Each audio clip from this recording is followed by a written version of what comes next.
अस्सलाम वालेकुम, मैं हूं आबिद अंदलीब। नाजरीन, DGISI जनरल ज़हीरुल इस्लाम ने इमरान खान के हवाले से कुछ बड़ी इंपॉर्टेंट बातें की हैं। वो बातें क्या हैं और किस तरह से मीडिया उनको कुछ हवाले से गलत रिपोर्ट कर रहा है, लेकिन वो बहुत इंपॉर्टेंट बातें हैं। इमरान खान के हवाले से हैं, तहरीक इंसाफ के हवाले से भी हैं।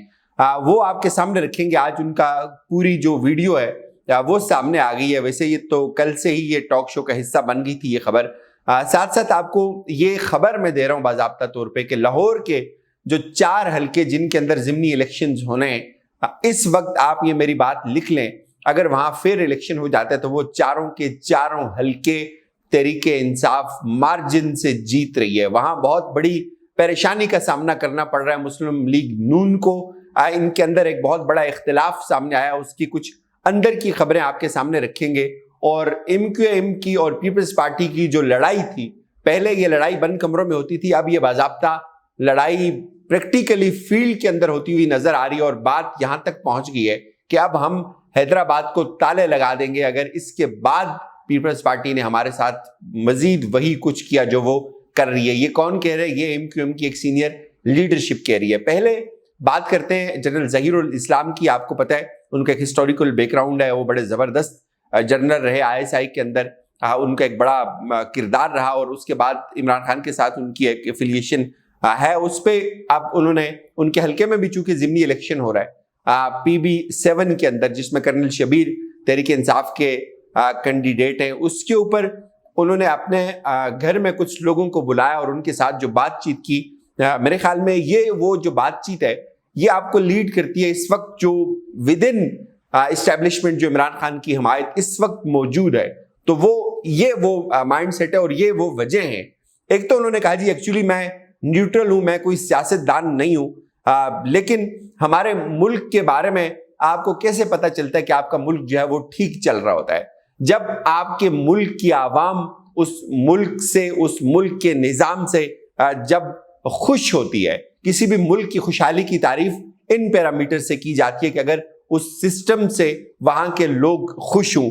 फिर उन्होंने कहा कि हमने मुख्तलिफ सियासी जमातों को ट्राई किया, ये जो सियासी जमातें थी, लेकिन कोई भी सियासी जमात पाकिस्तान को उस तरक्की के रास्ते के ऊपर गामजन ना कर सकी। और फिर एक तीसरी कुव्वत जो है वो सामने आई, सिस्टम के अंदर आई। और हम ये समझते हैं कि तहरीक इंसाफ के अंदर वो इस सलाहियत और वो एहलियत है कि जो इस स्टेटस को चैलेंज करती है, जो इस निज़ाम का जो निज़ाम है उसको चैलेंज करती है और उसको बदलने की अहलियत रखती है। तो इसलिए हमने ये फैसला किया कि हम इसको सपोर्ट करें। फिर उन्होंने ये भी कहा कि अब इस इलेक्शन के ऊपर हमने बहुत ज़्यादा मेहनत करनी है। उन्होंने एक टर्म यूज़ की कि विद इन PTI हमारे अंदर इख्तलाफ पाया जाता है, यानी कि प्रैक्टिकली उन्होंने अपने आप को वो तहरीक इंसाफ का हिस्सा बनाकर पेश किया कि ज़रूर इख्तलाफ पाया जाता है, लेकिन अब ये फैसला हो चुका है। ये इमरान खान ने फैसला कर लिया है कि हमारा जो कैंडिडेट है वो जो कर्नल शबीर है,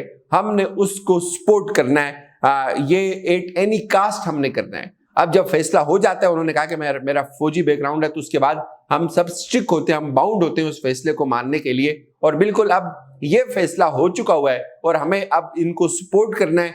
हमें घर घर इनकी जो कैंपेन है उसको लेकर जाना है और हमें यकीन है कि हमें इसके ऊपर कामयाबी मिलेगी। इसके बाद फवाद चौधरी साहब ने ये कहा कि उन्होंने जनरल ज़हीरुल इस्लाम ने ऑफिशियली तहरीक इंसाफ को ज्वाइन नहीं किया और उन्होंने अपने घर के अंदर जो है वो एक लोगों की वो उनको अपनी सपोर्ट का एक अंदिया दिया है। ये एक अलग बात है। उसमें खुद भी जनरल ज़हीर ने ये कहा कि मैं कोई सियासतदान नहीं हूँ, लेकिन जो जिस तरह से उन्होंने जो गुफ्तगू की, मेरे ख्याल में ये एक बड़ी एस्टेब्लिशमेंट के अंदर जो इमरान खान की हिमायत मौजूद है उसकी बड़ी वजह यही है कि इमरान खान वो वाहिद आदमी है जिसने इस निज़ाम को चैलेंज किया, इस निज़ाम को एक्सपोज भी किया और कम से कम स्टेटस को का मुकाबला किया जो बरसों से। ये बहुत इंपॉर्टेंट बात है।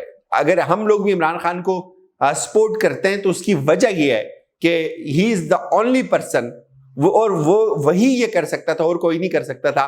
इन जागीरदारों को, इन बड़े बड़े माफियाओं को उनका मुकाबला करे, उस सिस्टम का मुकाबला करे, इनको चैलेंज करे, इनकी विरासत जिन्होंने इस पाकिस्तान को अपनी विरासत समझ कर रखा हुआ था। आगे बढ़ते हैं। आज पहली दफा ये हम आपको रिपोर्ट करते रहते हैं भिखारियों के अंदर फूट पड़ गई, लेकिन बड़ी जबरदस्त उसकी आज एक झलकी हमें नजर आई। ہم نے آپ کو کہا تھا کہ جب الیکشنز ہوں گے یہ ایک دوسرے کا گلا پکڑیں گے، یہ ایک دوسرے کا گریبان نوچیں گے، یہ ایک دوسرے کے گریبان تک ہاتھ ڈالیں گے، چونکہ اس کے بعد ظاہر ہے ان کے لیے الیکشن قیامت ہوتی ہے، وہاں بھائی بھائی کا نہیں ہوتا، پھر یہ ایک دوسرے کے خلاف بھی شور مچائیں گے۔ یہی ہے اب ظاہر ہے کراچی کے اندر، سندھ کے اندر ضمنی یہ جو الیکشنز ہو رہے ہیں بلدیاتی الیکشنز، تو ان میں کہیں کہیں پیپلز پارٹی آگے بڑھ رہی ہے، کہیں ایم کیو ایم آگے بڑھ رہی ہے، اور معاہدہ ان کا یہ ہوا تھا کہ ایک دوسرے کے مینڈیٹ کا احترام کرنا ہے، جگہ فکس ہوئی تھی۔ دیکھیں جس طرح پاکستان کو یہ سیاسی جماعتیں سال ہر سال سے چلاتی ہیں، ان کو فکس کرتی ہیں کہ ایک باری تمہاری ایک ہماری، بالکل اسی طرح کا معاہدہ ایم کیو ایم کا اور پیپلز پارٹی کا آپس میں تھا، چونکہ رائیولز یہی ہیں، کمپیٹیٹرز یہی ہیں کراچی اور سندھ کے اندر، تو ان کا یہ تھا کہ ایک دوسرے کا احترام کرنا ہے، بقائے باہمی کے تحت آگے چلنا ہے۔ تو اب peoples party M Q M کو وہاں پھلتا پھولتا برداشت نہیں کر سکتی، اور ایم کیو ایم کی اپنی بقا خطرے کے اندر ہے۔ تو وسیم اختر نے آج بڑی دھواں دار پریس کانفرنس کی ہے، وہ یہ کہتے ہیں کہ اگر ہمارے مینڈیٹ کا احترام نہ کیا گیا تو ہم حیدرآباد کے اندر پھر تالے لگائیں گے، اور پھر ہمیں اپنے فیصلے کرنے آتے ہیں، اور پھر ہم آزاد ہیں اپنے فیصلے کرنے میں۔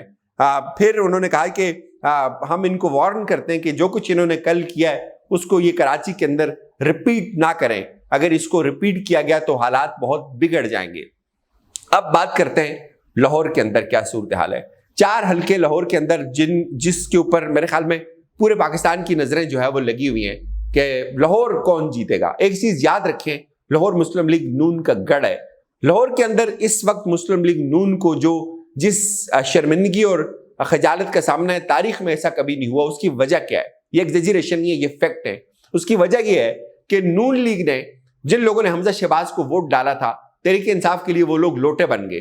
نہ صرف تحریک انصاف کے لیے لوٹے بنے، وہ ہر سیاسی جماعت میں ان کا جو ٹیگ لائن ہے، ان کا جو تعارف ہے، وہ لوٹوں کا ہی رہا۔